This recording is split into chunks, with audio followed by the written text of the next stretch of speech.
కర్నూలు జిల్లా చెరువుపల్లి గ్రామంలోని అక్కజొమ్మ చెరువుకు ఎత్తిపోతల పథకం ద్వారా నీటిని రాష్ట్ర రోడ్లు మరియు భవనాలు, పెట్టుబడులు, మౌలిక సదుపాయాల శాఖ మంత్రి బీసీ జనార్దన్ రెడ్డి విడుదల చేశారు. అక్కజొమ్మ చెరువుకు నీరు విడుదల చేసేందుకు వచ్చిన మంత్రికి చెరువుపల్లి గ్రామస్తులు ఘనస్వాగతం పలికారు.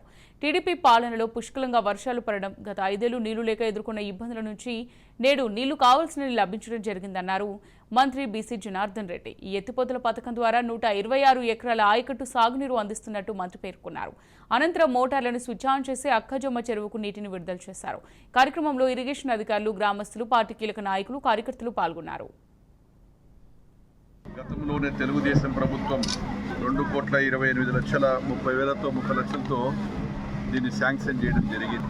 దాదాపుగా గత ప్రభుత్వం నిర్లక్ష్యం వలన, పవర్ రాకపోవడం వలన చాలా రోజుగా పెండింగ్ ఉన్నప్పటికీ గతంలో కేవలం ఊరికి ఆఖరిగో ఎన్నికల సందర్భంగా మాజీ శాసనసభ్యుడు ట్రయల్ రన్ చేసి దాన్ని వదిలిపెట్టాడు.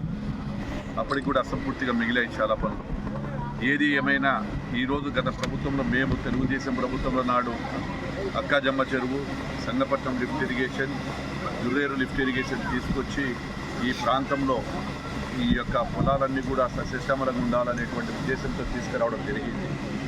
ఈరోజు ఎక్కడైనా కానీ గత ప్రభుత్వంలో చేసిన లిఫ్టులు తప్ప, అదేవిధంగా ఒక లిఫ్ట్ ఇరిగేషన్ శాఖ కార్పొరేషన్ కూడా చైర్మన్ కూడా బోయిలకుంట్ల కర్రా గిరిజ గారికి కూడా ఇవ్వడం జరిగింది. కనీసం తన పదవిలో ఉన్నప్పుడు వారు కూడా, గిరిజ గారు కూడా ఒక్క లిఫ్ట్ ఇరిగేషన్ కూడా తీసుకురాకుండా గత ప్రభుత్వంలో అసమర్థతలో ఉండి జరగడం జరిగింది. ఇప్పుడు మళ్ళీ తెలుగుదేశం ప్రభుత్వం వచ్చిన తర్వాతనే ఈ యొక్క లిఫ్ట్ ఇరిగేషన్లు కానీ, చెరువులకు మరమ్మతులు కానీ, అదేవిధంగా నదుల అనుసంధానం కానీ వీటన్నిటిని తీసుకొని ప్రతి ఎకరాకు నీళ్లు ఇవ్వాలనేటువంటి ఉద్దేశం, సదుద్దేశంతో ఈ యొక్క రాష్ట్ర ప్రభుత్వము, కేంద్ర ప్రభుత్వాలు, కూటమి ప్రభుత్వము ఈ యొక్క ఆలోచనలో ఉన్నాయి.